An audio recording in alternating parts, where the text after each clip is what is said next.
Hi, and welcome to this episode of Brainy Moms, brought to you today by Learning RX Brain Training Centers. I'm your host, Dr. Amy Moore, coming to you today from a very snowy Colorado Springs, Colorado. And I am joined by my co-host, Sandy Zamalis, coming to us from across the country in Stanton, Virginia. Hi, Sandy. Hello, hello. I feel like I haven't talked with you in a really long time on air, so I'm excited to share this episode with you. I'm glad to be back. Yeah. And so we're super excited to welcome back our guest, Maddie Lansdowne. Let me tell you a little bit about Maddie. He's a scientist, functional nutritionist, international speaker, and a health coach who specializes in weight loss and self-confidence for professional women and busy moms. Maddie hosts the podcast How to Not Get Sick and Die, where he delivers free weekly insights on health, nutrition, and human optimization, offering the latest advice on how your diet and lifestyle can directly affect your energy, focus, self-confidence, and overall well-being. Listeners, you may remember Maddie's episode from last fall, where we talked about diets and weight loss and a bunch of other uncomfortable topics related to food. Well, we've invited him back to make us uncomfortable all over again today by talking about a really huge health topic that has an impact on a lot of people, and that is insulin resistance and prediabetes, and why it's a problem, why we all need to care, and what we can do about it. Welcome back to our show, Maddie. Amy, thanks for such a fantastic intro, and it's so lovely to meet you too, Sandy. Well, like I said, I've been listening to you all day in prep for today, so I feel like we've been talking like old friends for the last 12 hours. So, well, let's just continue the conversation. Absolutely. Okay. I know that this might not seem like a topic that's relevant to every mom listening, but the CDC has said that 1 in 3 adults in the United States has prediabetes. 1 in 3. That statistic blows my mind, like absolutely blows my mind. And so there's an issue happening here, and we need to talk about it. And so let's talk about it. Yeah, it's a huge issue. It's 1 in 4 in Australia. And they're predicting within the next 10 years, it'll be 1 in 10 humans on the planet. And it's like, where did this come from? Because it's literally happened in a generation. If we go back to 1990, it was very rare to find it was an adult with this situation or even a kid. And now it's really normal in children as well, which before just a generation ago, it was unheard of in children. It was, adult onset diabetes was the phrase and the terminology used in diagnosing. Then it just became diabetes because so many people had it. And then it was child onset. And now it's just diabetes for everybody. And so it's like, what has happened in this generation of food consumption, life, health, wellness that has led to this situation? Because it's terrifying. It's 1 in 3. And obviously that number's just progressively moving in a direction that's possibly going to be 1 in 2.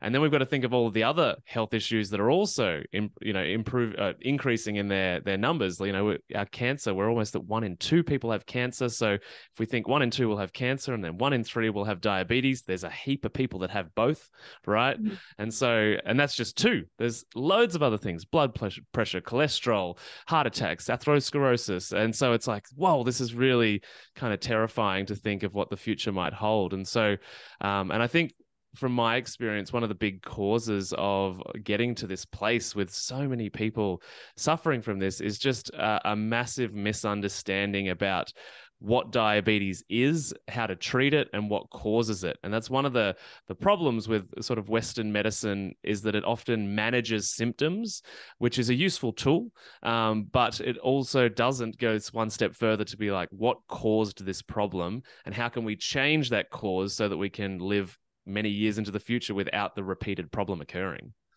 Yeah. Okay. So I think before we talk about why we're seeing this influx, I think we really just want to talk first about why we should care. Like, why should we be afraid of it? I know that my husband is a surgical nurse, and he assists with amputations weekly from diabetics. Yeah. and not necessarily uncontrolled diabetes either.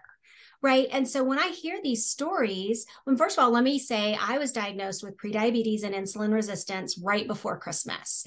And that's all that started spinning in my brain were the stories that my husband has said about, oh, well, we had to remove, 3 toes today from this 38-year-old woman who wasn't even overweight. Yeah. Right. And so anyway, it terrified me. And it should, because losing a limb or losing toes isn't the only impact that insulin resistance, prediabetes, and diabetes can have on your entire system, right? I mean, there are a bunch of bad things that can happen to us. So talk about that. Yeah, so many things. And so when we're in the category of like insulin resistance pre-diabetes, it usually takes about 13 years of that to become full-blown diabetes. So that's actually good news in my mind, because it tells me that the body is actually trying over such a long period of time to mitigate and fight against what's going on. It's that, again, we're not dealing with the cause. And so in a lot of situations, we find out that we're pre something. And I worked in a cancer hospital for 7 years, and we would always tell people, like, you're pre-cancerous, come back when you've got full-blown cancer. And it's like, hang on, what? Like, we can't do anything for you until the problem's big enough. And so I think that's an awful strategy to health and wellness. And so it's the same when we're, working with doctors, when we talk about pre-diabetes or insulin resistance. It's like, often it's just acknowledged and no guidance is given. And that's not necessarily the fault of the doctor. They have very limited education when it comes to nutrition, which, is something I believe should be changed, because we often go to our doctors for nutrition advice because poor nutrition causes so many health issues. But that's the world that we live in. So we have to go out on our own and do research and listen to podcasts like this and read books. And so amputations are one of the biggest things, as you've just described, Amy, that happens as a result of having high blood sugar, high insulin levels for a long period of time. People go blind. That's a common part of diabetes as well, blindness, which is, it's terrifying. You want to lose your sight. And the thing is too, is that when we get into the management of diabetes, or even get really close to being fully diabetic, and we might be prescribed insulin, is that if we really understand what's going on with diabetes, we also understand that prescribing insulin actually fuels the fire, which is a problem. So what happens with diabetes is that basically we get to a state where there's so much sugar in the blood from our diet, from the things that we've consumed throughout that day, throughout that week, that the amount of insulin that is released, and the reason insulin is released is because blood sugar is toxic if it's not removed fast enough, which is why these bad things happen to different organs and parts of our body. And so the insulin comes out, and it's kind of like the chaperone. It comes out and says, oh, hey, sugar, we need to go into the cells because you're actually really dangerous out here. It's kind of like the security guard or the bouncer at the bar, and there's like a really crazy drunk guy that's outside being dangerous, and he's like, we need to come in here to keep you safe, right? So that's basically what insulin is doing. It's taking the sugar out of the blood because it's toxic to the body if it's there too long, and putting it into the cells. And what happens when we get pre-diabetic and insulin resistant is there's already too much in the cell. So there's already too many drunk guys in the bar. We can't fit any more in. And so what the pancreas does in order to try and mitigate that is it just hires more bouncers. It just increases the amount of insulin that's then in the blood. So if you think about if we're putting more insulin in via injections, we're not actually solving the blood sugar problem. We're just meaning we're pushing more blood sugar into the cells. And if you think about what blood sugar into the cells is, that's fat storage. And so there's a strong relationship with taking insulin and becoming obese. Right? There's a very strong relationship between those two things. It's like you might not even be overweight at all, go on insulin, 5-10 years later, you're 20, 30, 40, 50, 100 pounds bigger. And that's because you're not actually dealing with the sugar supply, which is the issue that caused the high insulin to begin with. And so we just get to a place where the pancreas gets burnt out. it's like, whoa, we've just been trying to put so much sugar into all of the cells for so long, we keep going up and up and up and up. Those systems just burn out. And so the toxic sugar ends up being damaging to your eyes, to your limbs, to the blood supply, to the arteries, which then leads to all of the other problems, which is why amputations happen, because this toxic blood sits in the limbs for so long that it starts damaging all the capillaries and the arteries. And then like the toes or the fingers or the hands start to rot. And it's just like this awful cascade of events. So once we start understanding the relationship between our diet, sugar, and insulin, we can start understanding that, like, oh, okay, so if I reduce the sugar in my diet, my pancreas will reduce the amount of insulin that it produces, and therefore we'll be able to stop putting stuff in storage and be less toxic. And we can slowly start to reverse this cycle. It'll take a few years, but we can actually reverse it. Yeah, I heard you use an analogy when you were talking about insulin resistance, about instead of the bar and the bouncer, you talked about like the Japanese train and having to. Yes. Can you tell that? Because I was so amused by that, but it really helped me understand. Yeah, so anybody that's seen like a video or been to Japan or seen a video of the people getting on trains, they literally hire people to stand on the platform and push as many people into the trains as they could possibly fit. And so it's the same idea, yeah, with our cells. It's like we're just trying to stuff as much sugar into the cell as possible. And that insulin is effectively the person that's been hired to stand on the platform and say, nope, we can fit another 10 people in here. Watch this. Yeah, I love that. I was sharing with Amy before we started that this is such an interesting topic for me because my dad passed away from kidney-related illness. So his kidneys failed and was the whole train wreck that you described a minute ago. And then my niece was diagnosed with type 1, and I have an uncle who had diabetes, and it's kind of rampant in my family. So we talk about this topic all the time. But with that said, when my dad got sick, that was a surprise to us because he was never diagnosed with diabetes. So what demographic is the most impacted by insulin resistance? Because sometimes it can sneak up on you.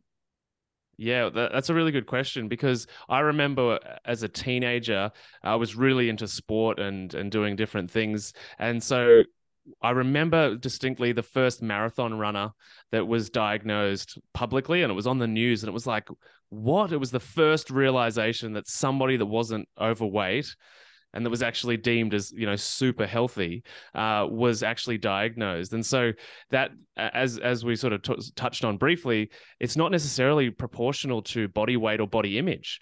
We can actually have people that are visibly skinny that are diagnosed with diabetes. And so the demographic, well, we're getting to a point where all demographics are vulnerable to this, because fundamentally it's an access to food issue, which is most cheap food and therefore lower socioeconomic people are probably more susceptible. However, the privilege and abundance that maybe all of us here have accessibility to equally is full of sugar and unhelpful carbohydrates and that type of thing. So it's pretty much across the board, with a bit of a leaning to the lower demographics, because the other thing about unhelpful foods that are high in sugar, high in refined grains and carbohydrates is that they're exceptionally cheap.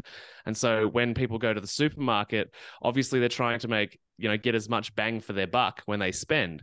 And so all the things that go into the shopping cart, everything's in a bag, a box, or a can. It's heavily processed. It's often had the protein removed, and all of these synthetic chemicals and sugars added into it for flavor and experience and craving. And there's a whole other layer of the conversation where companies put people's heads in MRI machines to study their addiction response to their food so they can make their foods more addictive. And so we're just on this cycle of being addicted to foods that are not nutritionally fulfilling, but we crave more of, which are just all sugar, fills the blood up with sugar. We eat too often because we're not getting enough protein. And it's just this cycle. And so and especially we're moving towards 1 in 3 people having it, like it's across the board, like everyone, whether you have abundant access to food and you can choose whatever you like, still plenty of sugar and carbohydrates that are unhelpful. And if you're restricted by finance, then you're almost restricted to an exclusive carbohydrate diet, unfortunately. Yeah, so interesting that PCOS, polycystic ovarian syndrome, is frequently associated with insulin resistance. And I know in my 30s, I had PCOS. I was diagnosed with insulin resistance at the same time and handed my prescription for metformin or glucophage. I was given zero education from my physician at the time about what that meant. Just here's your prescription. Right. And so why do we see those two associated? And what do we need to do instead of just taking our prescription for metformin to the pharmacy? Yeah, that's a really good question. And it's not often that people draw those parallels, because the way that I describe PCOS is literally diabetes of the ovaries. So diabetes is toxic because it's sugar in the blood, and the blood is everywhere. Literally, it's one of the diseases that affects every single organ, limb, every layer of your entire being that the blood goes. Toxic blood sugar can damage. And so it's exactly the same for ovaries. So PCOS is often an early sign of like, well, we've got diabetes in this area of the body. It's possible that in the future it's going to expand if we don't make any changes. And so, and I've worked with a number of women that we've been able to take them completely off metformin, focusing on what would otherwise be classified as maybe a diabetic diet and trying to reverse that. So, so every organ in the body can be negatively affected. You can have cirrhosis of the liver. You can have, the kidneys fall apart because the filtering they do of the sugar, those systems just get so burnt out because they're doing so much work all of the time and they never have a break, which is why I guess intermittent fasting is a useful tool for many people as well, to give some of their organs that are so burnt out, like the pancreas and the kidneys, a bit of a breather to recover and be like, all right, we've actually got a few hours off here. We can sort of focus on fixing ourselves before we go back to whatever's coming in the next meal. So, so it's the same with PCOS. It's essentially diabetes of the ovaries. Fascinating. I have never heard it described like that, but it makes so much sense because it was kind of a chicken or the egg scenario in my mind. Does the PCOS cause the insulin resistance, or is it the other way around? And so what I'm hearing you say is the blood sugar issue is creating. Okay. Yeah. So going back to your analogy, and you can use either the bouncer in the bar or the train analogy. Whichever one you like best. Talk to us a little bit about what happens when we're eating constantly, and why reducing the number of times we eat during the day can actually be beneficial, or intermittent fasting, or just make that connection for us in that visual. Yeah, sure. So basically, when we're eating all of the time, so if we think about our gut, and I refer to it as gums to bum, so that whole system of gums to bum, if that's switched on all of the time, that's a significant portion of your body, right? That's working, that's having to do work, that's requiring blood supply, enzymes, acids, all of the resources that you've got in your body, and a really clear indication of your body doing that is if you think about when you finish Thanksgiving dinner or Christmas dinner and you basically want to pass out, it's because your gastrointestinal system is doing all of the work on this massive amount of food. Now, if we break that up into a normal day, we're essentially using that same amount of energy, but across the entire day, because we're eating. And actually it's 2021 study now, but they discovered that in America, in this study, that the average American was eating 6 to 11 times a day. And so when we're eating that often, we're not actually switching off this massive system that requires so many resources in order for us to be able to digest the food, pull the nutrition out of it, and do all the things that our gut is meant to do. And so when we've got that system sucking our resources, we have brain fog, we can't focus on things. It's more difficult to do activities and movement and go to the gym and yoga and that kind of thing. It's really difficult to manage our emotions and the way we react, or the way that we might navigate difficult situations or stress, because just simply our system is using the resources elsewhere. And so what we need to do in an ideal world, and ideally we're in an ideal world because we're in the Western world, and so what we need to do is start reducing the amount of times that we eat. So we all went through that chapter of like the 80s and 90s where it was eat six times a day to keep your metabolism up. And so we know now that that advice was built on the idea of maintaining somebody's metabolism, because the belief was if you let your metabolism drop, that you wouldn't keep it up. which in theory is a good theory. But unfortunately, we've seen the world over the last generation become sicker, more obese, more diabetes, more cancer. And so we know now from that that's not really great advice. And so what we need to do is go back to maybe what we were doing in like the 50s and before that. And if you ever see a photo of people on the beach or in the 50s or the 60s or the 70s, it's really difficult to find a photo of a group of people and there's an overweight person. And so it's often when we look at our photos of our parents back in the day or our grandparents, we're like, whoa, you chiseled, Grandpa. Like, you look really good. And for us in this generation, that's not going to be a thing because we have so much food going into our bodies all of the time. And so from there, we need to start sort of scaling back our meals. But the thing is, if you just scale back at your meals, your meal frequency without changing the contents of the meal, you're going to fall back into the same patterns because currently those meals are causing cravings and leading to you wanting the next meal. So when we eat the first time of the day, basically our blood sugar goes up because we've just introduced sugar to the body. The insulin comes out and it puts it in storage. From there, it should go back down to baseline. And one of the interesting things about the advice that we're given in the context of having diabetes or managing our blood sugar is it's like carry lollies or chocolates with you. As soon as you feel a little bit faint or a little bit wobbly, have a chocolate or have a jelly bean and we'll get the insulin and blood sugar back up.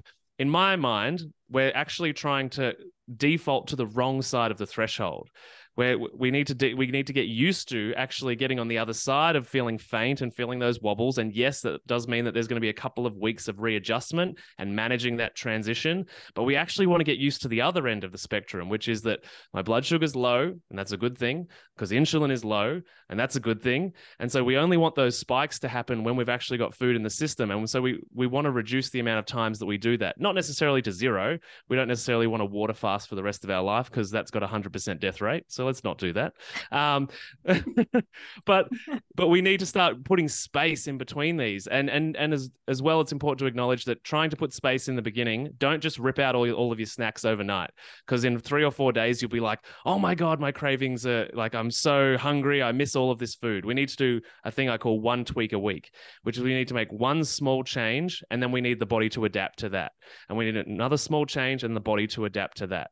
And sure, it's not sexy and amazing on a clickbaity sales title, but we have to do it over a long period of time so that you don't feel faint, so that you're not overwhelmed, so that you don't dive headfirst into a pizza because you have had all of the good stuff ripped out of your life.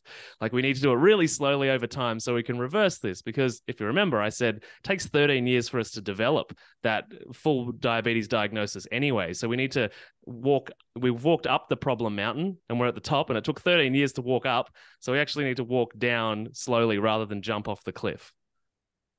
So my niece is type 1. So like we're constantly checking hypo versus hyperglycemic for her. And that's a whole different ballgame from what you're describing, where you really don't want to be low. Lows are bad too, for people with type 1. So I wanted to make sure we put that out in the podcast. Yes, thank you. But when we're talking type 2 or pre-diabetic, when we still have control over those highs and lows, I know for me, I always thought like we're supposed to keep it even, right? Like you're trying to avoid the big spikes up, way down. But we can keep it even, which I think in my head was why you're supposed to eat like every 2 hours or something, like, so you are avoiding those spikes. So what does it look like from what you're describing when you're trying to retrain your system into how to eat and when to eat and how often? What does that look like for your clients, or what do you advise? Yeah, thanks so much for clarifying. This whole conversation is definitely about type 2 diabetes mellitus, for sure. Type 1 is very different, very different. So basically what I would start for most people is that everyone I've ever worked with, diabetes or not, overweight or not, there seems to be a common thing across the Western world, which is that there's a deficiency in protein. And this comes from simply the original food pyramid in 1977, with the biggest suggestion on there was grains, rices, cereals. And so we've gone, almost 2 generations of people that have been advised to focus on carbohydrate-rich foods. And there's a load of reasons for that as to why that came to be. There's another rabbit hole, Maddie Ruins Everything episode. But basically we're at a place now where, cereal for breakfast is normal. A muffin and coffee for morning tea is normal. A sandwich or a focaccia or a roll for lunch is normal. Then everybody has their 3 p.m. slump. And that's created because of all the decisions we just made. And so we have the slump. And so we go to the cafe. We might get a cake or a croissant or something. And then we go home. We swing on the door of the fridge before dinner as soon as we walk in the door. And so we've got all of these hits. And if you listen to all the foods I mentioned, they're all refined carbohydrates. And sure, there might be some protein in the middle. But if we think from a business perspective, that it actually costs 10 times the amount to farm protein. And therefore, for businesses that sell food, it also costs more for them to acquire protein. So from a business perspective, it makes sense that we have a reduction in protein in a lot of the things that we're selling, which you could also argue the big plant-based movement is actually like, we don't have to sell farm grown protein anymore because it's too expensive. Anyway, another day. But the point is here that we're just so used to consuming 6 times a day at least carbohydrate rich foods. And so the blood sugar and insulin is going up and down, up and down, up and down to the point it just stays stuck, which is when we've got diabetes, right? We're just stuck at the top. The other thing is when we've got high insulin, and if we haven't eaten recently, it causes cravings because the insulin needs a job to do. It's like, hey, I'm here to get rid of the blood sugar, but you haven't eaten for 2 hours. That literally drives cravings. So what we need to do is we need to look at protein in the diet. And so it's important to know, and this will change people's diets. What you put in first will be what you crave for the rest of the day. And so the first thing that you put in your mouth in the morning is where you need to start. It's before the coffee, before everything. It's like we need to put protein in first. And yeah, I know it's weird. Steak for breakfast is very strange. But actually that's what delicious. Yeah, I do it all the time. I love it. I love it. But we need to put protein in first, and not protein powders which are useful and have got their utility. But if we're talking about people that have got diabetes or pre-diabetes or really trying to reverse the situation, we want to put real food protein sources in: steak, chicken, that kind of thing in the morning as the first thing, or whenever you break the fast. What about eggs? I know eggs has been the the one ingredient that has hit every single fad diet of either it's terrible because it's too high in cholesterol or it's great. Is eggs a good source of protein? I think they're fantastic. I think eggs are totally fantastic. And yeah, they've gone terrible, great, terrible, great, terrible, great. And we could have another podcast talking about cholesterol, because I think that's also, like diabetes, being miscategorized. I often describe cholesterol as blaming the firefighters for being at the fire. Cholesterol, is 80 to 90% of your cholesterol is created by the liver. If you pull it out of the diet, the liver will upregulate it. If you add heaps into the diet, your liver will downregulate it. So I've watched my grandmother for my entire life talk about cholesterol and pick food off the table and be like, I can't have this, I've got to have this.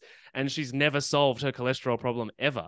Her numbers have never changed despite taking all the statins. And it's important to note too, statins are the highest grossing drug of all time. They've made $1 trillion, $1 trillion. So yeah, no need to worry about cholesterol eating steak for breakfast, in my personal opinion. I would love to have you back to talk about cholesterol, because my husband and I are big fans of Malcolm Kendrick and the Great Cholesterol Con and Peter Attia. And yeah, we're on board there with not being afraid of a little cholesterol. Yes. And that there are other risk factors that we have to look at when the brain needs cholesterol, right? Absolutely. Every cell in your body needs cholesterol. Absolutely. Yeah. Okay. So I want to go back just a little bit and clarify what is happening. All right. So let's use your train analogy of you're stuffing all the blood sugar into the cells. The insulin guy that's his job, to stuff all the blood sugar into the cells. And so if we wait to eat, that gives our body time for the insulin to get rid of some of the glucose in the cells, right? Yeah. But if we keep eating, then it doesn't have time to do that, right? So then it just backs up. It just makes the line on the train platform longer. Yes, and the line on the train platform becomes toxic. Ah, right. because those customers that didn't get on the train get angry, they start yelling, they start just ruining the joint. And that's basically what happens with blood sugar being toxic, which is why it can put people into comas and lead to blindness and all of these things, because it can't stay in the blood for long. So it has to be in the cells before it can be eradicated from the body. It can't just float around freely. Yeah, the glucose should be put into the cells in order to be used as energy, in order to be stored as fat, because like having stored body fat is not a bad thing. It's just about the amount of it. Right. So yeah, we obviously want to eat these things for energy, but we also get energy from fats and from protein and different things. It's hard to get energy from protein, but we can still do it. And the body and the liver can actually make energy and turn fat back into sugar in situations where it needs it as well, which is what happens when we are fasting. So even when the platform is totally empty, we can actually pull some people out of the trains if we need to, which is our fat stores. So it's accessible in the other direction too, but only if we've got allowed enough space between meals. And I guess the time that most people would do that is when they're asleep, that process would start happening. We'd start reducing the pressure on the cell. The insulin levels could go down. The pancreas could actually stop releasing insulin for a change, because it's been doing it for so many years. And that's what we want. We want these fluctuations of on and off, and our body to be able to go back and forth, because it's kind of like if you think about it as a lever or a lever, it's like get that lever being rusted on one side, and not it's meant to come back, but we can't pull it back because it's been stuck in insulin release for constant blood sugar supply through the diet, eating 10 times a day for 20 years, that it's just stuck. And so it takes a little bit to loosen it and to unrust it and slowly pull it back the other way. And then we should be doing that between our meals. So talk to us about keto and your thoughts on the keto diet for kind of reversing insulin resistance and prediabetes, or trying to hold it at bay. What are your thoughts on that? Yeah, I think we're at a point in the nutrition world and the Instagram world where the word keto has been hijacked by marketers everywhere. I'm in a very healthy city. Melbourne's got lots of health stores, and now everything's keto friendly. It's really not. It's really not. It's just the market. Like, keto cookies are not a good idea. They're just cookies. And that's okay. It's okay to eat cookies, but I just think the word keto has been totally hijacked. But if we talk about it in its clinical nutrition setting, I think it's a really good tool for people that need a rapid response. It's a very good therapeutic tool in a cancer setting, also a diabetes setting, and a number of other diagnostic situations. But it's really good because we basically we reverse that situation of the blood sugar rapidly. However, it does mean that there's a thing called the keto flu, and that is all of the wobbles and the fainting and all of that stuff happens really full on, and it doesn't feel good. So I lean more towards the generally low carb, but progressively over time, so we can kind of slowly walk into that space. However, I've had, cancer patients that are like, I really need to do something today because I'm on my third relapse, and I've decided that nutrition might be helpful. And so, some extreme situations require rapid ketosis. But I think it's a good diet clinically. It shouldn't be done forever. I think the reality is that we live in a world where carbohydrates are accessible, and unless you're one of those evil wizards that can never eat a carbohydrate again, then you're a human. And so we've got to factor in your body's ability to do that, because going too long without consuming carbohydrates can lead to a thing called carbohydrate resistance. And you have literally one piece of bread and you want to take a nap for 3 days because your body is it's effectively that lever, we've rusted it in the other direction. So yeah, I think a healthy person, or when we progress towards health, it's called metabolic flexibility. We go between burning fat, burning sugar, burning fat, burning sugar, and we just go back and forth. And intermittent fasting allows us to do that. So I think keto is good. The general aim should be low carb, I believe, especially for women. There's a lot of good research and a lot of books that have been written about the benefit, hormonally speaking, and especially the transition through perimenopause with carbohydrates. So for the women that I work with, it might technically be maybe we start with a keto breakfast, but dinner always includes some carbohydrates, every single day, because it's just so important to nurture those hormones and the stress response. And most people have been living long, stressful lives with kids and jobs and that kind of thing. So it's a multidimensional kind of answer, I guess, to, each individual. But as a standalone, keto is a good place to start. But again, I'm always thinking about the psychology of it, because you can jump into keto and have a fantastic weight loss diabetic reversal situation. But if you haven't dealt with your behaviors and your emotions that originally drove the snacking habit that you had in the beginning, then it'll just be another yo-yo diet you go on. I've spoken to so many people and worked with so many people that have jumped into my emotional eating program because they're like, I know how to do it. I've lost the same amount of weight 15 times over the last 30 years. Right. And so we also have to manage the psychology. So jumping in, that's why I'm big on 1 tweak a week, because if we jump in rapidly, yeah, we'll feel great for 2 weeks, but there'll be all of these parts of ourselves emotionally and psychologically that are like, I don't feel safe. This is strange. Where's the chocolate? The chocolate gave me comfort, whatever the story is, you know? And so I think it's, yeah, a good practitioner is managing the psychology of the situation and the diet. Absolutely. So for those people who are, all or nothing, black and white thinkers, and are ready to jump in order to have that metabolic flexibility that you were talking about. Let's say you want to go all in with keto, you can push through that keto flu for that week. How long would you recommend staying on keto before you take a break? And then how long should that break be before you go back on keto? Yeah. So as a really general answer, so everyone's metabolism and body and life is different. And so I've worked with people where we can do it 6 days a week, and then we have one day where it's like, you know, we go out for brunch and have carbohydrates kind of thing. I've worked with people that can do it for 3 months before they need to throw a bit of a curveball into the mix. So it really is up to the individual. I mean, generally, I think 1 to 2, 3 months is pretty good. But it's really important that we cycle back and include, carbohydrates again.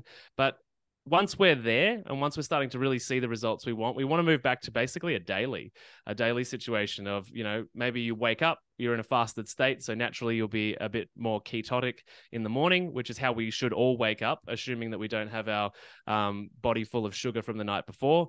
And then, so we all should wake up into ketosis. And then if we eat protein and fat, or even just protein for breakfast, we should stay in ketosis for most of the day.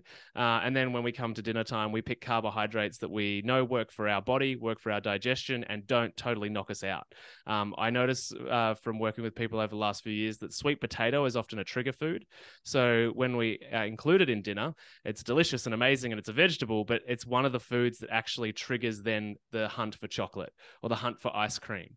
So we have to identify those carbohydrates in our diet. So I think, yeah, initially, we need to figure out for you what works. It might be up to 3 months. It might be 1 month. It might be a couple of weeks before we need to cycle back. The other thing to remember is that the human body is an adaptation machine, which is amazing, because otherwise we'd all be 1 billion kilograms because we would never have adapted to the diet that we're on. So the same thing happens in the other direction, is that when we go between diets, we adapt to the diet. And that's what everybody knows as the plateau, the really frustrating weight loss plateau. And so that's actually your body's intelligence trying to keep the reserves here for some devastating famine that's coming. So the same thing's going to happen on keto. You're going to have a plateau, your body will adapt to it. So it's the same reason we need to cycle back and forth. And the more often we can cycle back and forth, generally speaking, the more we'll keep the adaptation mechanism guessing and not adapting. So we'll continue to sort of find the benefits. The unsexy thing about that is that there's some weight loss and there's a little bit of weight gain. There's a bit of weight loss, but we progressively move down over time. I'm one of those people where, like, I'll forget to eat, right? That which, you know, is not necessarily fasting when you forget to eat. Because it wasn't intentional, right? But I also, you can count it, Sandy. You can count it. I fasted for the last 12 hours. And so the funny part to me, like, I've never been able to wrap my brain around intermittent fasting, because like you just described it, that's me. Like when I do that, I feel like I end up gaining weight. It's like my body's like, hold up, she's starving. Gotta hold on to every morsel. And I do better when I'm doing something like a paleo or a keto, but I'm eating, you know, in normal, you know, healthy increments throughout the day without any big long pause. Do you have any recommendations for that? I know that's all in my head about the hold on, but that's what it feels like to me. No, it's not in your head at all. There's definitely some people that benefit from maintaining. So I find that most people, when we start looking at what their eating schedule looks like, they're approximately 12-12. And what that means is that they've got about 12 hours of fasting, and they have their first coffee and breakfast at approximately 7 a.m. They have dinner at 7 p.m. and it's approximately 12-12. And so some people, like if we try and do 16-8, say, so 16 hours of fasting, that might just throw them out completely. And so one of the best things that we can do for people just like you, Sandy, is that maintain what works for you, but it's really about the nutrition quality and then removing the snacks in between. So there's only 3 reasons that we should ever need a snack. One, our diet's deficient in protein, and the other 2, which are kind of the same, is that we're emotionally eating or we've got a sugar addiction. And so, yeah, which is like the reason that diabetes exists, basically. And so we have to, still do the 12-12 or whatever it is for you, if that feels like it holds good structure and health and wellness and benefits in your life. And then it's just about focusing on, how can I get the most out of this meal? What do I need to put into it? And where are the other meals or snacks in my day that I can pull out? Because we can have little dips into that fasting window, in between, which is technically what we should do between breakfast and lunch and dinner. It should be a dip into that fasted state, which instead of a dip into like overwhelming hunger, which is something that we've often programmed into ourselves by the food choices we've made. Do you recommend? Yeah, go ahead. You said no snacks. Is that what I heard you say? No snacks. Yeah. So, but you want to start with removing one at a time. So, and that's the idea, is that we're trying to get as much of the fasting benefit as we can without moving the structure that an individual finds beneficial. So instead of eating like 4 or 5 or 6 times a day, it's like, no, we're going to commit to 3 times a day, or for some people 2. I eat pretty much 2 times a day, and there's just nothing in between. And so if we get the nutrition right, and we're also able to manage any emotions that come up that would drive sugar cravings, then it's actually no problem. We get all the benefits from the fasting. And actually, as the deeper we get into the fasting, the more focused we are, the more efficient. But this is obviously after, we've dealt with all of the stuff in the beginning. This is sort of getting into that more optimal state at the other end of the process. So Amy and I are coffee addicts. So my question is to go back to the breakfast question that you set up, right? Where you're like, have your coffee and your morning breakfast. My Achilles heel is that I'll have my coffee alone, and then that can, without any kind of protein at all. And then that just throws me off and then I'm not hungry because I just had, 2 cups of coffee. What Sandy isn't saying is that she sweetens her coffee. I do that too. I just put heavy cream in my coffee so that it kind of mimics that fasting state. Mm-hmm. Yeah. So, I mean, the way that I think about it is this. You here, Sandy? I'm sorry. That was terrible. I will own it. I will own it. Oh, it's normal. It's normal, right? That's why we're talking about it, is that we've got to figure out what's going on here, right? So for me, and I will say before just to finish, my husband does the same thing, and he does just black coffee, and he'll do the same thing. Like, it'll just override his metabolism. He won't eat until way later. But I can't think that that's good. Sorry, Maddie, go for it. Yeah, well, I mean, first and foremost, it's like, what is good, and it's going to look different for everybody, right? And that's the kind of frustrating thing. It's like when everybody listening wants a definitive answer, and then Maddie's like, well, it depends on you, and it's like, oh, that wasn't the answer I wanted.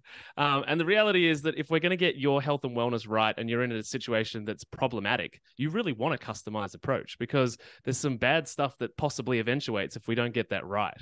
So good looks different for everybody, but there's also, in the fasting world, there's clean and dirty fasting.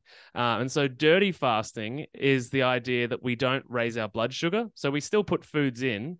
There might be 0 calorie or whatever. The calorie number is irrelevant. If you're putting nutrition into your body, it has an impact. It doesn't matter how many calories are in it. So if you're putting coffee in and it's a 0 calorie coffee or a 0 calorie drink, it doesn't matter. Your gut has to switch on, and it has to transfer that nutrient from the gut into the blood. So that's we're ending the fast there, but it's called a dirty fast because we're basically not spiking insulin. So that's the dirty fast, and you can still classify yourself as fasting. I'm more of a purist because I think there are so many more benefits than just managing our blood sugar. However, I think a dirty fast is a good transition because we can get a lot of gut health and immune benefits and brain health benefits from actually keeping ourselves in a properly fasted state. Because as soon as we put that 0-calorie drink in, the fast is technically over. The system has switched on. We've got to do some work, or we've taken some supplements or something, or medications. The gut has to switch on. So all the benefits that we were getting in our gastrointestinal tract have been stopped for now. So I'm a very much like we want a clean fast to get all the body benefits, but the dirty fast is a good transition in between. And so the other thing too is that often what I find is reverse dieting is needed. And what I mean by that is that people have adapted their life over many years to drinking the coffee in the morning. And so as soon as we do add in any nutrition, then that they need, then they start gaining weight. And they're like, oh my God, what's going on? Like, I'm going back to just drinking a coffee. They wouldn't have talked to me in the beginning if just drinking the coffee produced the body that they were happy with, right? So we actually need to do some uncomfortable reverse dieting, which is basically training the body back into a normal frequency of nutrition before we can go back the other way. A lot of bodybuilders do reverse dieting, but also if you're the kind of person that has been smashing the gym, eating salads that are predominantly spinach leaves and not much else, and you're like, why aren't I losing weight? You've adapted your current body to a really limited nutrition supply. And so then whenever you go back to normal, or add some other meals in, you're gaining weight. And how frustrating, because you're doing all of this to lose weight. So we have to reverse diet that person in order to train their body to trust the nutrition supply, to not grab onto every molecule that comes into their body desperately and put it into storage before we can actually then go back in the other direction. And it's a commitment over time. But again, these problems weren't created overnight. So we actually have to think, well, it took me 20 years to get here. It's probably at least going to take me 1 to walk down the other side of the mountain. Yeah. Okay, Sandy, we need to take a break, let you read a word from our sponsor. And then when we come back, I can't believe we've already been talking almost an hour. We need to let Matty tell our listeners how they can find him, how they can work with him, all of that good stuff when we come back. Are you concerned about your child's reading or spelling performance? Are you worried your child's reading curriculum isn't thorough enough? Well, most learning struggles aren't the result of poor curriculum or instruction. They're typically caused by having cognitive skills that need to be strengthened. Skills like auditory processing, memory, and processing speed. LearningRx one-on-one brain training and structured literacy programs are designed to target and strengthen the skills that we rely on for reading, spelling, writing, and learning. LearningRx can help you identify which skills may be keeping your child from performing their best. The LearningRx team would like to help get your child on the path to a brighter and more confident future. Join the growing list of more than 100,000 children and adults trained at LearningRx. Give LearningRx a call at 866-BRAIN01 or visit learningrx.com. That's learningrx.com. And we are back talking to the amazing Matty Lansdowne about insulin resistance and prediabetes and a little bit of intermittent fasting and keto and all the stuff that everybody's uncomfortable hearing, but needs to know. Matty, talk to us about how our listeners can find more of you. Yeah, sure. So I also have a podcast, and Amy's been on the podcast with a fantastic episode. It's called How to Not Get Sick and Die. We're very to the point. So come and hang out there. We try and make all of the health and wellness things fun and laughable and entertaining. Also, my website, mattylansdowne.com. And I also have a Facebook group called the Healthy Mums Collective. So if you're a mum and you're wanting to manage your emotional eating or lose weight or gut health or any of that kind of stuff or anything we've been talking about today, we've had lots of diabetics through, come and join the group and answer the questions and let's hang out. And then do you do one-on-one coaching too? Yeah. So I've got group programs and one-on-one programs. So feel free to come through any of those mediums and chat with me. And if you need support and help or you've got diabetes and you want to know what to do, feel free to reach out. And where can we find you on social media? Well, I just started another Instagram. So I'm Maddie.Lansdown, and there's no posts there. And I think I've got 3 followers, and one of them's my mum. So that's pretty exciting. So I did have an Instagram account that got deplatformed, another rabbit hole for another day. But feel free to follow me there. And aside from that, yeah, just the Facebook group, Healthy Mums Collective. All right, fantastic. Is there anything that you want to leave us with that you haven't gotten to say today? Oh, well, I've got 250 podcast episodes, so I have a lot to say. But I'm just grateful for this opportunity. I appreciate your time, Sandy and Amy, and I love hanging out. And it's, just feels like we're kind of old friends, which is nice. And so, yeah, I'm grateful to be here, and everybody that's listening, thanks for hanging out and putting up with me. Oh, it's been great. I'm so excited that you came back and talked to us about something that was personal to both of us. And, we like to talk about topics that will reach the most amount of people who need to hear it. But then we also want people to know that we're in the trenches too, right? Like, we're in there. We understand this plight. We're struggling with this kind of stuff too. And so it makes it that much sweeter, right? To bring it to our listeners. I think it's easy for people that listen to podcasts and look at, people that are doing this kind of work as, these godlike creatures. And it's like, no, we're all just humans having human experiences, and we struggle too. And we've got challenges as well. So it's good to be able to connect with people and say, hey, we're humans, you're humans. Like, let's just figure this out together. Absolutely. And we didn't talk about your history on this episode because you talked about it in our last episode, but I mean, you struggled too, right? Like, you came into this entire field of nutrition because you wanted to get healthy yourself, right? And so you get it. Totally. Yeah, it was a combination of my own stuff with emotional eating and trauma and that kind of thing, but also working in the cancer hospital and seeing also diabetic patients, Alzheimer's patients, all these patients just being managed, not being pointed in the direction of fixing the cause, which is, was the real motivator for the name of the podcast. It's like, actually, how to not get sick and die is pretty easy. Come and listen to my podcast. Well, we invited you on this podcast because I loved the name of your podcast. So I was like, I gotta meet this guy. And look where we are today. So here we are. Absolutely. So listeners, thank you so much for being with us today. If you liked our show, we would love it if you would leave us a 5-star rating and review on Apple Podcasts or wherever you get your podcasts. If you would like to be on our show, you can visit us at our new website, thebrainymoms.com. You can find us on every social media channel at the Brainy Moms. So go there and follow us wherever that is. Also, you can find Sandy on TikTok. She is the brain trainer lady, and she has an amazing following with lots of cool videos so that you can learn how to get help for struggling cognition, learning at any age. So look, until next time, we know that you're busy moms and we're busy moms. So we're out.